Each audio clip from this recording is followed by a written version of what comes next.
Bueno, buenas tardes a todos y a todas. Siempre me costó hablar con micrófono y lo remarco.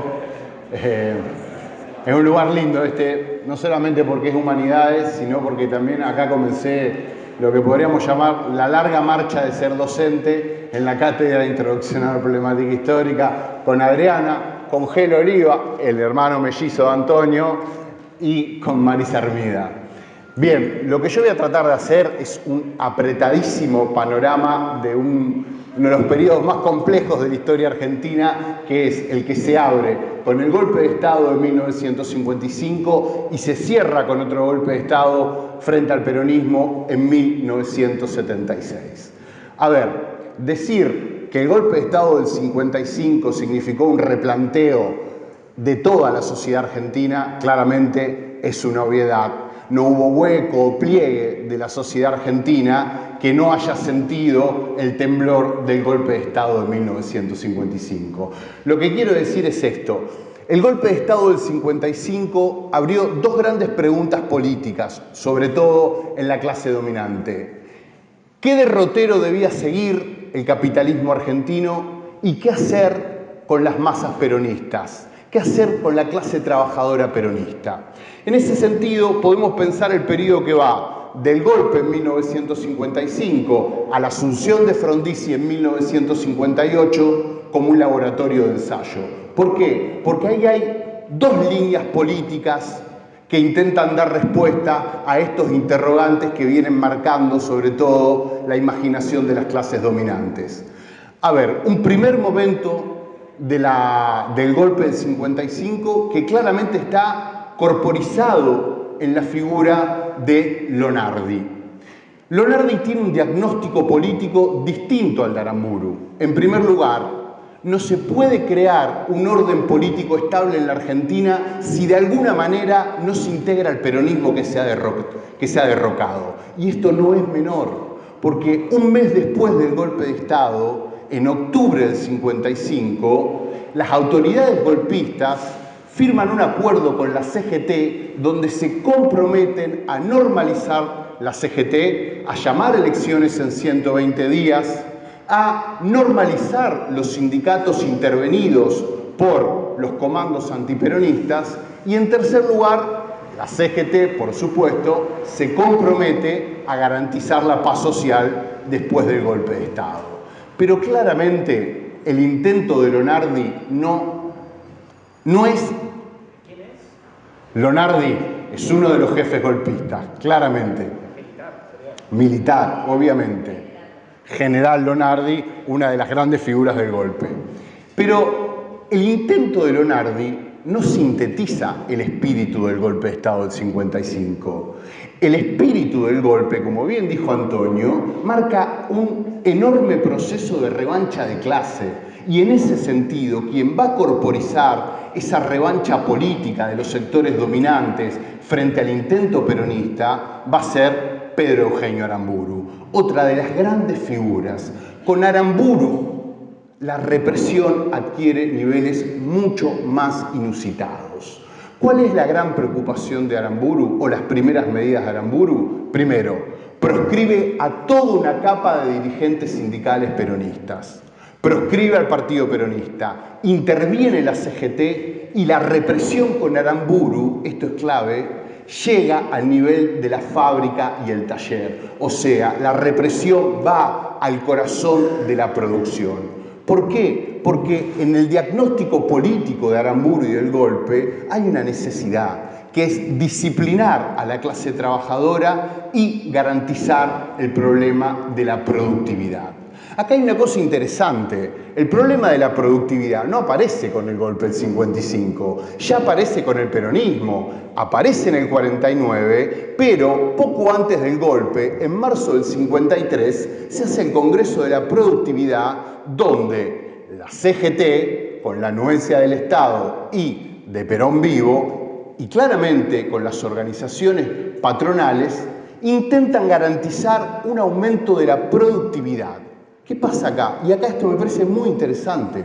Con el apoyo de la CGT y con Perón Vivo, aún así no se logra el tan ansiado aumento de la productividad. ¿Por qué? Y esto me parece clave por una cuestión, porque una clase obrera claramente sindicalizada, una clase trabajadora que claramente construyó su identidad con el peronismo, sigue mostrando espasmos de autonomía y claramente ni aun Perón vivo puede garantizar ese aumento en la productividad. Esto me parece clave y me parece importantísimo para entender el nivel de violencia y la represión, por qué llega al corazón de la fábrica. Quiero decir con esto, ¿a dónde se dirige la represión aramburista? Particularmente a las comisiones internas de fábrica. ¿Por qué? Porque las comisiones internas son el órgano político de disputa que tiene la clase trabajadora en el cotidiano, al interior del proceso productivo. De alguna manera, las comisiones internas son el órgano político que le permite a los trabajadores la disputa por lo que podríamos llamar el gobierno de la fábrica en lo cotidiano. Por eso es quirúrgica la represión.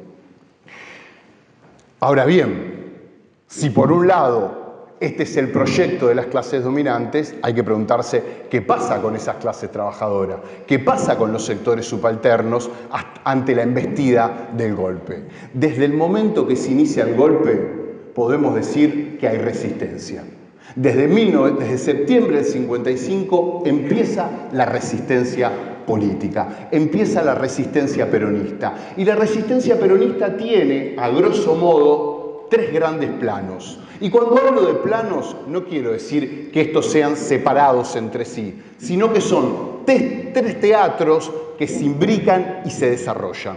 Por un lado, la resistencia tiene un plano cultural, y ese plano cultural son pequeñas acciones donde de alguna manera la clase trabajadora termina poniendo en cuestión la idea de que la desperonización está avanzando. Digo, son, por ejemplo, cantar la marcha peronista frente al Jockey Club o hacer un pequeño acto relámpago en Barrio Norte, barrio que sintetiza el antiperonismo. Esos son pequeños actos.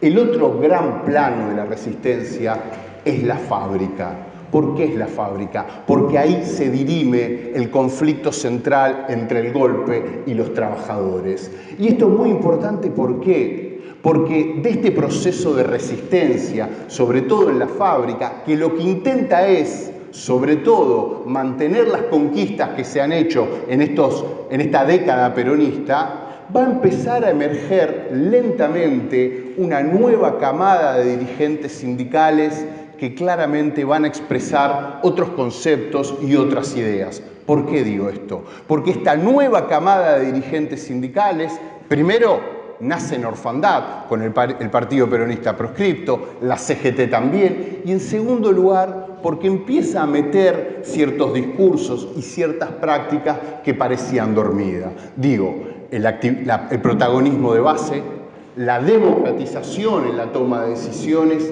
y la acción directa. No quiere decir que el movimiento obrero no conociera. Estos métodos de alguna manera estaban en la memoria o en el índex de la clase trabajadora y reaparecen ante un momento de peligro. Esto me parece clave. ¿Se cortó? No, sí, hemos ido. Hola. Ahora sí. ¿Ahí se escucha bien? ¿Se escucha bien? No. Pero está sin... Perfecto. Algunos desperfectos técnicos. En ese sentido, empieza a surgir una nueva camada de dirigentes sindicales que antes eran cuarta, quinta línea o directamente trabajadores comunes que empiezan a tomar un nuevo protagonismo político. Quiero decir algunas cuestiones para tratar de resumir esto. En 1958 se celebran elecciones y el gran ganador va a ser Arturo Frondizi. Frondizi va a ser la encarnación del proyecto desarrollista en la Argentina. El desarrollismo no es un fenómeno solamente argentino, sino que es un fenómeno que tiene escala latinoamericana. ¿Cuáles son algunos de los tópicos del desarrollismo? La idea de que el modelo agroexportador no alcanza para desarrollar a los países sudamericanos. En segundo lugar, el tema de la necesidad de una industrialización completa del país. Bien. Y el rol del Estado en ese proceso de industrialización. Frondizi claramente logra el triunfo con el apoyo del peronismo y plantea este proceso del desarrollismo. El desarrollismo en la Argentina, o se expande, mejor dicho, los tópicos, la imaginación desarrollista en la Argentina, se expande a partir del golpe contra el peronismo y, por otro lado, con el fantasma de la Revolución Cubana. ¿Se me escucha bien? Bien. Con el fantasma de la Revolución Cubana sobrevolando en el aire. ¿Por qué? El impacto que tiene la Revolución Cubana en las clases dominantes del todo el continente obliga de alguna manera a plantear modelos de desarrollo que achiquen las posibilidades de un estallido social revolucionario. Por ende, el proceso desarrollista está íntimamente vinculado a la cuestión de la caída o el derrocamiento del peronismo y la cuestión de el efecto o el impacto de la Revolución Cubana en el continente.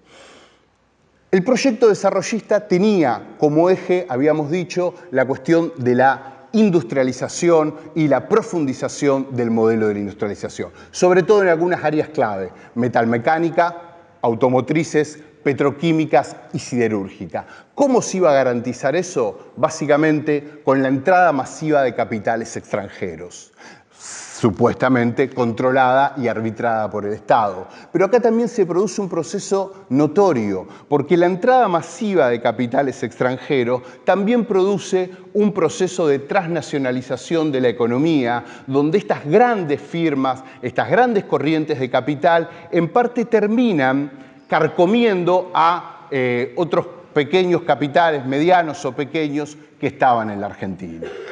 Ahora, ¿cuál es el papel del sindicalismo, particularmente de un sindicalismo peronista, en el marco del frondicismo? El sindicalismo peronista va a acudir al llamado de Frondizi. ¿Por qué? Claramente hay puntos de acuerdo, la cuestión de la industrialización, la cuestión del nacionalismo económico, además está la anuencia de Perón como un elemento fundamental. Pero también, ¿por qué? Porque Frondizi, en el esquema desarrollista, necesita de la CGT como garante de la paz social y de la paz laboral en función de desarrollar el proyecto desarrollista. A cambio también Frondizi promueve una nueva ley de asociaciones profesionales. Esto no es menor, porque la nueva ley de asociaciones profesionales le da mayor poder a las direcciones sindicales, queda abolida la representación de la minoría y permite una centralización de las estructuras sindicales que claramente, de alguna manera, mineraliza a las viejas direcciones sindicales que empiezan a retomar un protagonismo político. ¿Reconocen solo a pocos sindicatos? ¿Serían como oficiales? ¿Qué sería? Reconocen a los sindicatos, pero no a los que existen, pero no reconocen a las representaciones minoritarias o de oposición que surjan al interior del sindicato. ¿Me explico? Básicamente hay una centralización política ahí y que abolida o se restringe la democracia interna de la vida sindical.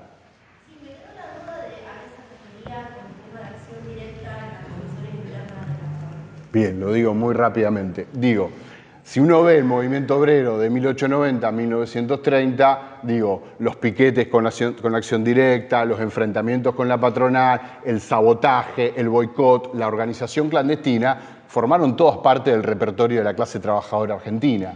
De alguna manera, con el golpe del 55, con la violencia y la proscripción, eso reflota, emerge y vuelve a formar parte de la experiencia cotidiana de la clase trabajadora argentina en un momento de sumo peligro. En ese sentido lo decía.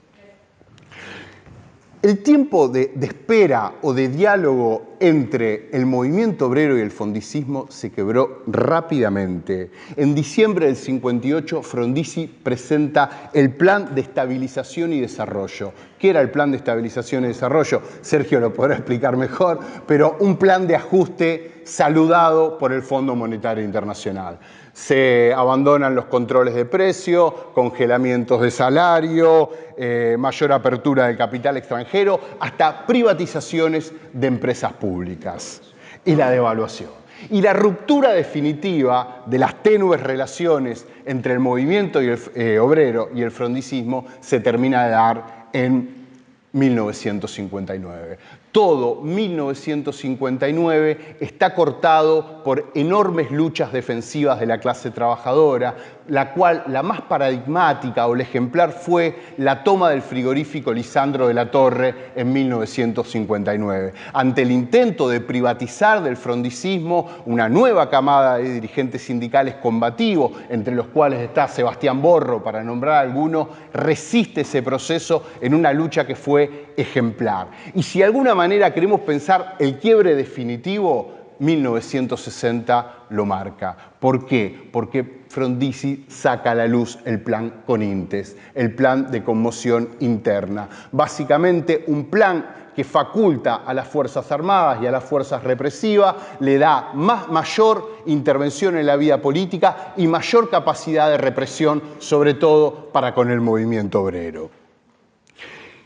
Esto fue, a grosso modo, un leve esquema, pero quiero remarcar alguna cuestión que es interesante. Para 1960, llamativamente, parte de las prácticas que el movimiento obrero había construido entre 1955 y 1960 empiezan a enflaquecer, empiezan a palidecer, lo cual no quieren decir que vayan a desaparecer, porque estas prácticas políticas, estos discursos, ciertas formas van a reverdecer o van de alguna manera a reaparecer en la década del 60 y van a animar algunas de las corrientes políticas más interesantes del movimiento obrero. Pero también acá hay algo muy notorio. Se afirma el poder de las cúpulas sindicales más tradicionales en 1960 y se afirma el poder de los sindicatos peronistas. ¿Por qué? Porque proscripto el partido peronista, los sindicatos empiezan a ser el reservorio de la identidad peronista, la pieza clave de la negociación del movimiento peronista con el partido proscripto y Perón en el exilio. Ustedes saben que en 1962 se produce el golpe de Estado. Después de un breve interregno, en 1963 se celebran elecciones donde es elegido presidente Arturo Illia.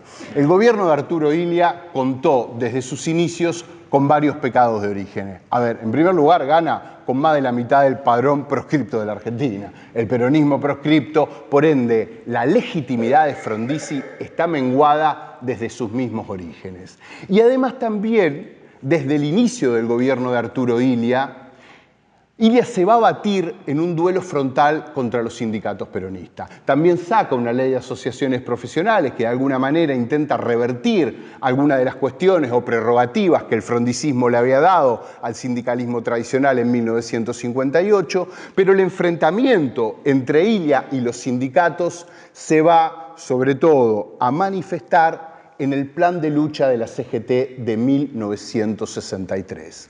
Este plan de lucha de la CGT de 1963 consta de varias etapas y la etapa más notoria se dio entre mayo y junio de 1964. Entre mayo y junio de 1964, la casi totalidad del parque industrial argentino fue tomado por los trabajadores.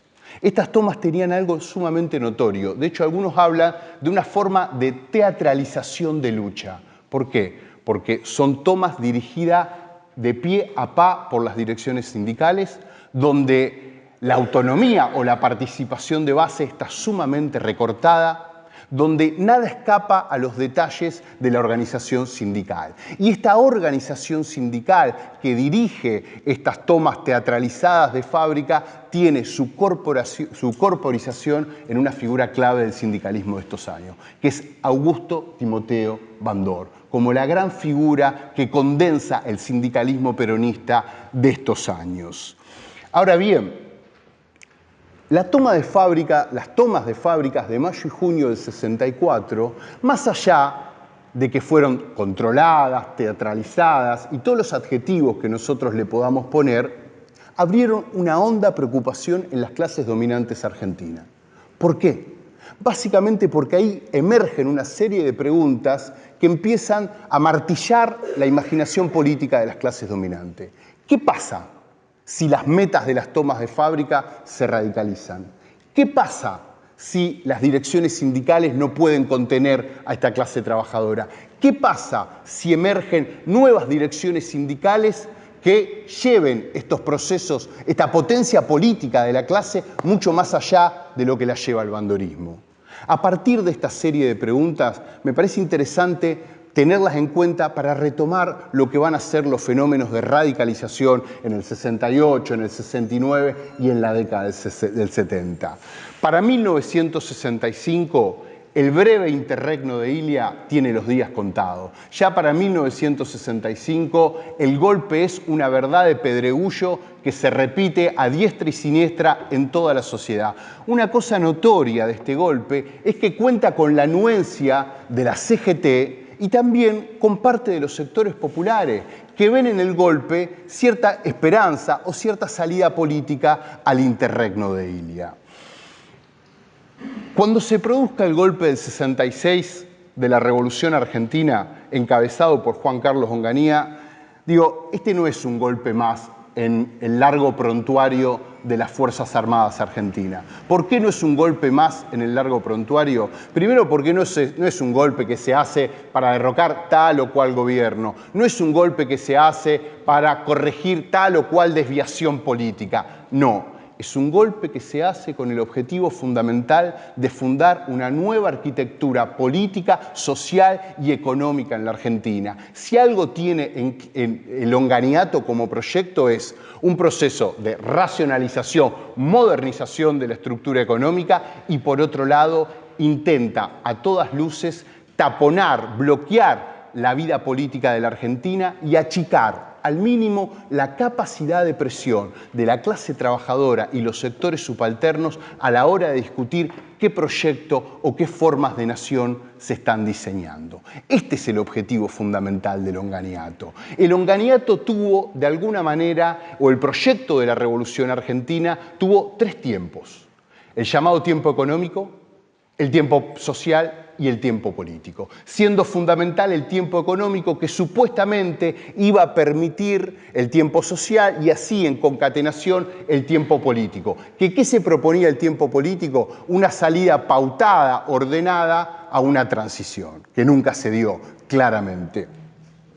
Quiero decir algunas cuestiones. Digo, el proyecto del onganiato de racionalización y modernización. Fíjense que la palabra modernización y racionalización es una palabra valija que está en todo ajuste. Vuelve a reaparecer hoy en el lenguaje político y así infinitamente. ¿Qué es modernización? ¿Viste? Palabra valija donde puede entrar cualquier cosa ahí. Cualquier idea puede entrar ahí adentro. Pero quiero remarcar dos cuestiones.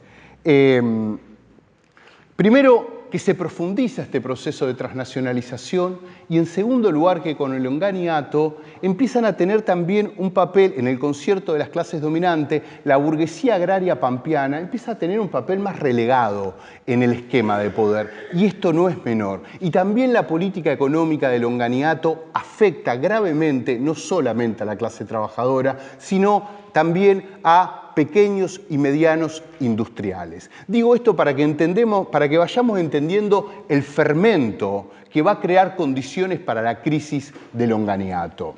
¿Quiénes fueron los primeros, de alguna manera, en paladear los efectos de la política de modernización? Claramente trabajadores vinculados al sector público.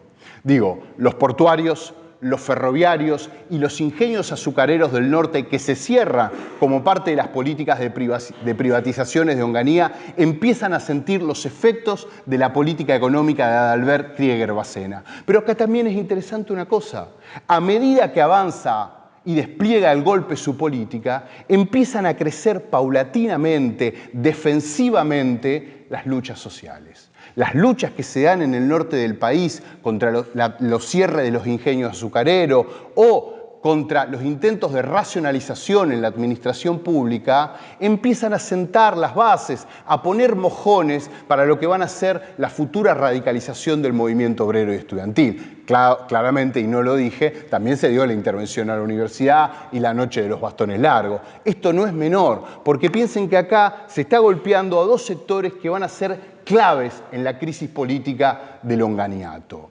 Dentro del proceso de resistencia al proyecto económico de la Revolución Argentina, marzo de 1968 es una fecha clave. ¿Por qué? Porque se hace el Congreso Normalizador de la CGT. Y de ese Congreso Normalizador de la CGT se va a producir una fractura. Va a surgir la mítica CGT de los argentinos, encabezada por un dirigente gráfico que es Raimundo Ongaro.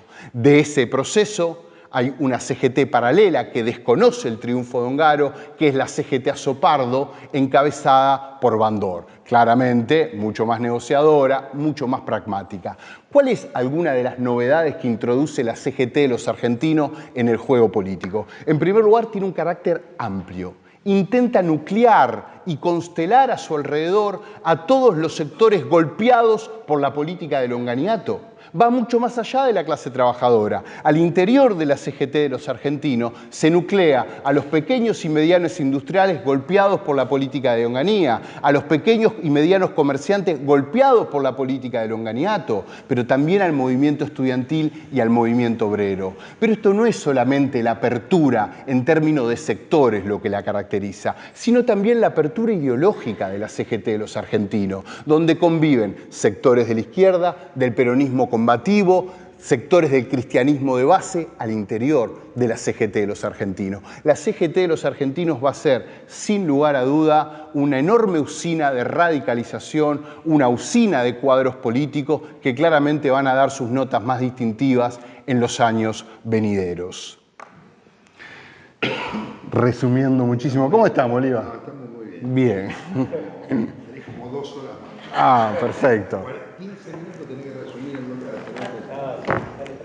de En este proceso que estamos describiendo de la Revolución Argentina, que va, ustedes saben, de 1966 a 1973, que es desde donde se estira cronológicamente esta penúltima dictadura en la historia argentina, 1969 va a ser un parteaguas. ¿Por qué? Porque de alguna manera el año 1969 va a ser el año en que eclosionen o salten a la luz todas las contradicciones políticas que venía arrastrando el proyecto de la Revolución Argentina.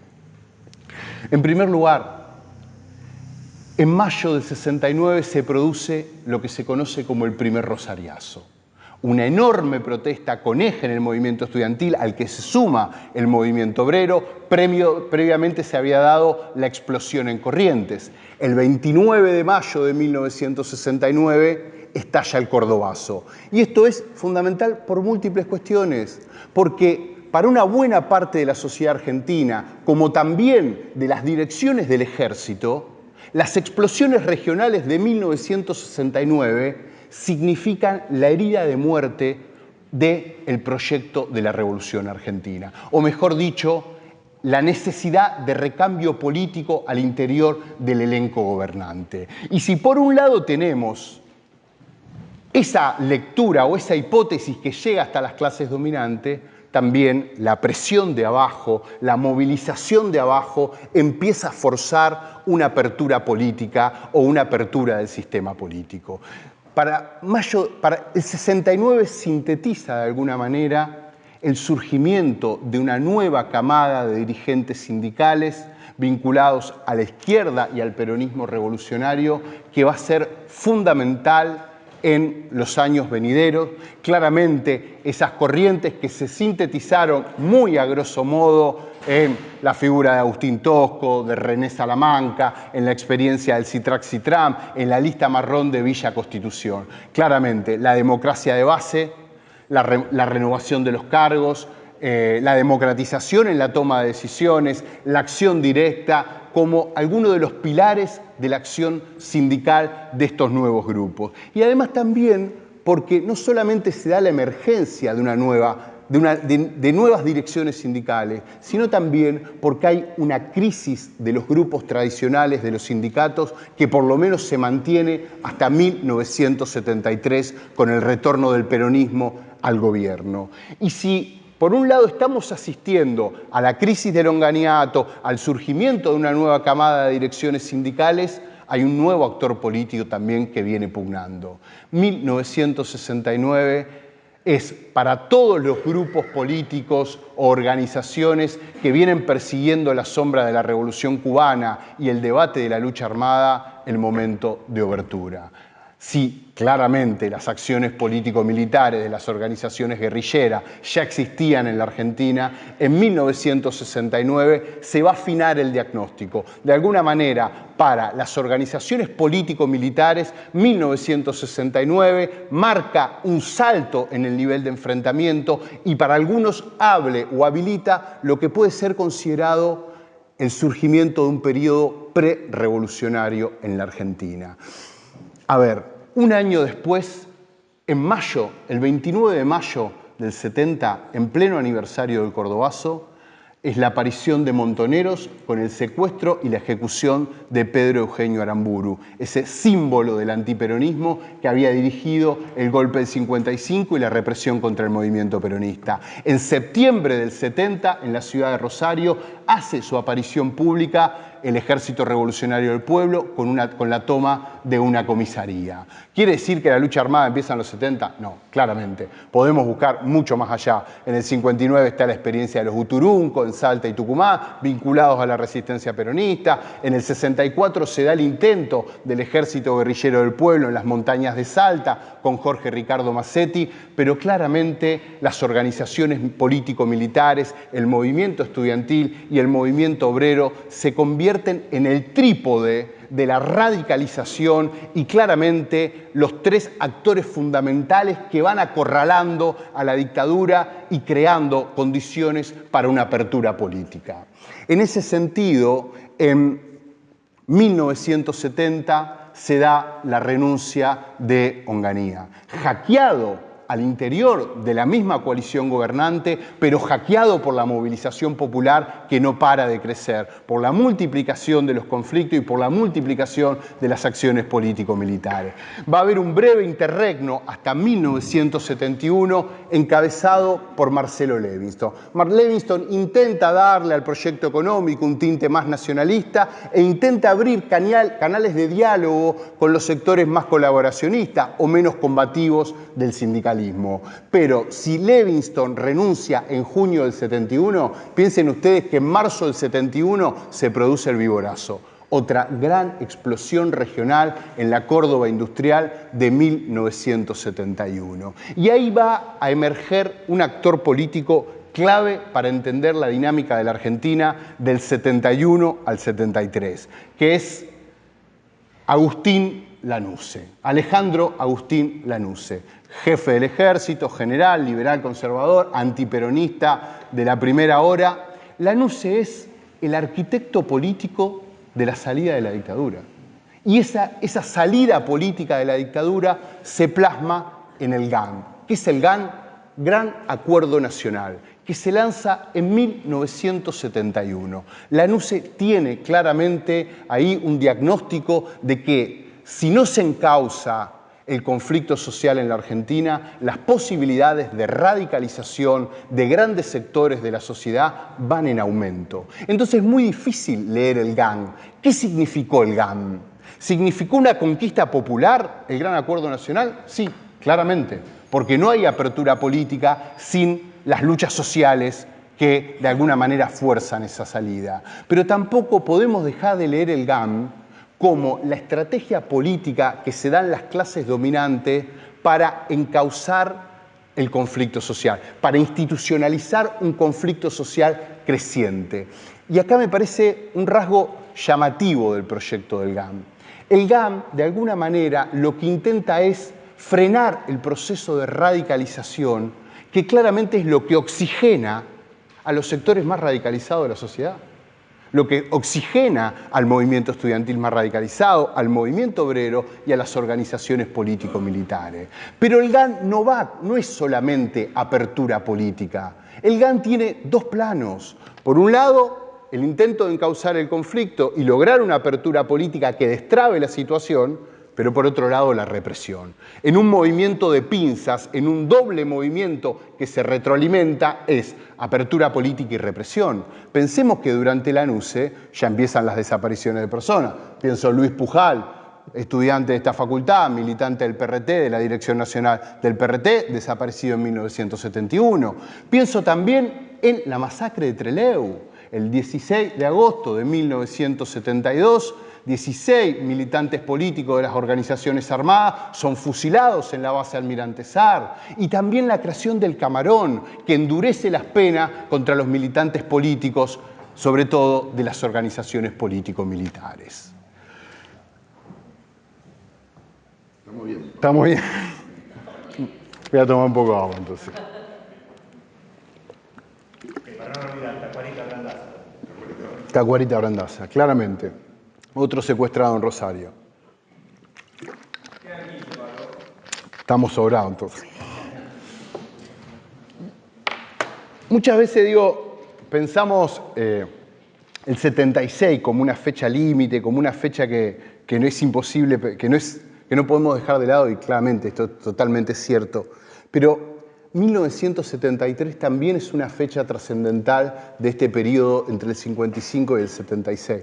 De alguna manera, podemos pensar a 1973 como un momento donde se condensan todas las contradicciones que viene arrastrando tanto la clase dominante, que viene arrastrando el peronismo, y también las contradicciones que viene arrastrando este movimiento obrero combativo y también las organizaciones político-militares. La entrada en escena de vuelta del peronismo modifica y reacomoda el tablero político de la Argentina. Con las elecciones donde triunfa Cámpora, que asume el 25 de mayo de 1973, claramente que hay un reordenamiento del mapa político de la Argentina. La breve experiencia camporista va a durar apenas 49 días. Pero claramente la primavera tiene algunos rasgos notorios. En primer lugar, hay una democratización de la vida política y una recuperación de las libertades políticas. Se da el devotazo, la liberación de los presos políticos y la amnistía. Hay un relajamiento de los mecanismos represivos en comparación con el 71 y el 72 que es notorio. Les pongo un ejemplo. La prensa de las organizaciones guerrilleras circula y se vende en los kioscos de diario. Ni más ni menos. Claramente hay una apertura política. Y además también el camporismo marca el peso o un peso mayor de la tendencia combativa y revolucionaria del peronismo en la lucha de poder. Si uno mira las gobernaciones durante el camporismo, si uno mira las listas electorales durante el camporismo, si uno mira la campaña de Cámpora, la juventud peronista y la tendencia revolucionaria tiene un peso mucho más importante que los sectores tradicionales vinculados al sindicalismo de derecha, que los jefes de la policía, claramente. Otra cosa no menor de la primavera, hay una reapertura y normalización de las universidades. Muchos de los profesores cesanteados en el 66 retornan a la vida política. Y otra cosa no menor también, que muchas veces se pierde de vista, ya con Cámpora se empieza a esbozar y plantear la política de pacto social. El pacto social que va a ser la piedra angular del proyecto político y económico del peronismo en su último gobierno antes de la dictadura. Después de 49 días, Cámpora renuncia y habilita el llamado a elecciones con el triunfo rotundo de la fórmula Perón-Perón. En ese triunfo rotundo, el peronismo comparte cierto diagnóstico que hacía Lanusse. Hay que encauzar el conflicto, hay que achicar los márgenes de los grupos más radicalizados y hay que institucionalizar el descontento. En ese marco se entiende el proyecto de pacto social. El pacto social que promueve el peronismo tiene dos grandes patas. Por un lado, el movimiento obrero, con las cúpulas sindicales, y por el otro lado, los grupos empresarios y el Estado como árbitro. ¿A qué se compromete el movimiento obrero? A garantizar durante 2 años que no haya conflictos laborales o aumentos de salarios. ¿A qué se compromete el empresariado? A garantizar que no haya aumento de precios. ¿Se cumple el pacto? En lo más mínimo. Para nada. La idea de pacto termina quebrada por la misma dinámica del conflicto social. La idea de pacto termina sobrepasada en cada uno de los aspectos y planos de la vida política, no solamente por los sectores subalternos, por los sectores trabajadores. Los mismos grupos empresarios desconocen el pacto, permanentemente se dan aumentos de precio y por otro lado, la clase trabajadora peronista no se resiste a que el triunfo después de 18 años no tenga su correlato en mejores condiciones de vida. Si quedan prohibidos los conflictos salariales, se multiplican los conflictos en las fábricas por condiciones de trabajo, por los ritmos de producción, por condiciones de seguridad e higiene. O sea, la clase trabajadora encuentra las vueltas para llevar el conflicto al interior de la fábrica. Y esto pone a los grupos tradicionales del sindicalismo peronista vinculados a la derecha en un problema mayor. ¿Por qué? Porque claramente con el pacto social el sindicalismo tradicional pasa de vuelta a primera escena. Claramente el peronismo se rearma en base a los sindicatos tradicionales, pero a la vez también la presión de base, el crecimiento de los grupos de oposición de izquierda y del peronismo revolucionario en las fábricas, en las comisiones internas, en algunas seccionales díscola, presiona y pone a las direcciones sindicales en un débil equilibrio, presionado por el gobierno y las corporaciones empresarias para mantener el pacto y presionado por abajo por estos grupos que empiezan a radicalizar y a presionar cada vez más. En este marco de descalabro del pacto social hay que calibrar una nueva cuestión. La aparición del terrorismo de Estado en octubre del 73, la AAA ya empieza a llevar adelante ataques ¿contra quién? ¿Contra quién se dirige el terror de las 3A? Muchas veces hace énfasis como si el terrorismo o la práctica de las 3A estuviera dirigida a las organizaciones guerrilleras, y no. Claramente, el objetivo de las 3A es golpear a la militancia de superficie, las comisiones internas de fábrica, los sindicatos díscolos, los centros de estudiantes, el movimiento de derechos humanos, los abogados de presos políticos y laboralistas. De alguna manera, las 3A van llevando adelante una política de ablande, de disciplinamiento, que hay que entender como fundamental para tapizar las condiciones que se van a dar en el golpe de Estado. Claramente, este despliegue del terrorismo aminora y recorta la capacidad de resistencia de los sectores subalternos. Y esto se va a manifestar claramente en marzo de 1976, donde los sectores populares y subalternos de la Argentina llegan claramente con una capacidad de resistencia al golpe mucho menor de la que pudieran haber contado en 1976. Pero dentro de los hitos represivos hay que nombrar dos casos que me parecen fundamental para entender el crecimiento de la violencia y el terrorismo de Estado en la Argentina. En febrero del 75, con la anuencia de los grandes partidos políticos de la Argentina, entre ellos el Partido Radical y el Partido Peronista, se firma el operativo Independencia. O sea, la entrada del ejército, el retorno del ejército a la represión, que claramente había participado de la represión con las 3A, porque si las 3A están compuestas por las bandas sindicales de la derecha peronista, por la policía y por la inteligencia del ejército, en febrero del 75 el ejército vuelve a la entrada política con la anuencia de los dos grandes partidos políticos de la Argentina. Y esto no es menor, porque los primeros laboratorios de ensayo del terrorismo de Estado se dan en febrero del 75 en el operativo Tucumán,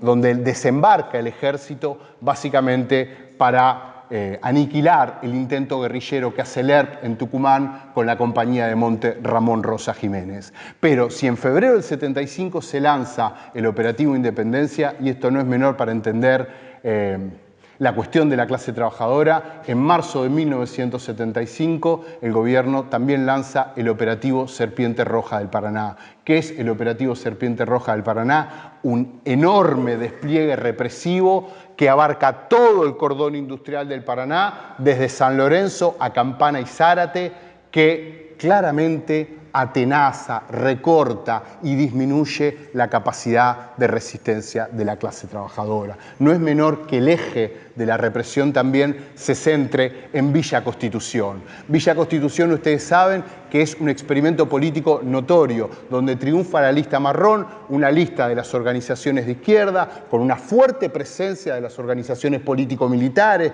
dentro de la lista marrón, donde la izquierda le gana al peronismo en un sindicato como metalúrgico, para que nos hagamos una idea, donde está Asindar, ni más ni menos.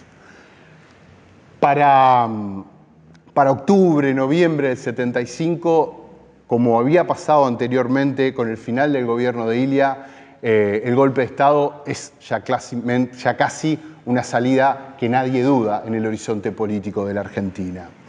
Muchas veces decimos e insistimos esto, y lo remarcaron Gustavo y Sergio en la charla, claramente que el golpe significó el disciplinamiento de la clase trabajadora, una pérdida de conquistas y derechos fundamentales por parte de la clase trabajadora, ciertos procesos de liberalización de la economía, privatizaciones, y sobre todo significó de alguna manera, sí, la fractura de esa capacidad de presión que había tenido la clase trabajadora en el esquema de poder de la Argentina. El golpe viene a terminar lo que había sido ese famoso empate hegemónico. ¿Qué era el empate hegemónico? La incapacidad de las clases dominantes de terminar de plasmar un proyecto que desconozca y disciplina a la clase trabajadora, y a la vez la capacidad de la clase trabajadora argentina de boicotear y romper cada intento de disciplinamiento de los sectores dominantes. Claramente la dictadura y el terrorismo de Estado, con su carga, vino a fracturar esta capacidad de presión de la clase trabajadora. Y es más, creo que de alguna manera las consecuencias políticas del golpe hasta hoy sobrevuelan en los sectores populares y subalternos. Claramente el impacto de la dictadura significó un enflaquecimiento de nuestra imaginación política como parte de los sectores subalternos, una pérdida de horizontes estratégicos que claramente no hemos podido recuperar. Pero bueno, como la historia se escribe en presente, insisto con esto, y esto es una lectura que vengo pensando, digo, muchas veces estamos discutiendo el momento actual y digo, los parangones entre el menemismo y el mileísmo. Y yo creo que siempre para los sectores subalternos, para los de abajo, ha sido mucho más fructífero en términos políticos pensar en términos de peligro que pensar que nadamos a favor de la corriente. Y en ese sentido me parece que el 55 y el 76, como dos intentos de la clase dominante de propinar una derrota histórica a los sectores subalternos, creo que son un espejo para poder mirarnos en el presente. Hay que pensar, y esto es una pregunta, una hipótesis, si el mileísmo o con el consenso que ha construido en las clases dominantes y con un consenso transversal que baja hacia los sectores medios y también se aloja en los barrios populares, no es claramente un intento por construir una derrota histórica de los sectores subalternos en la Argentina. Muchas gracias.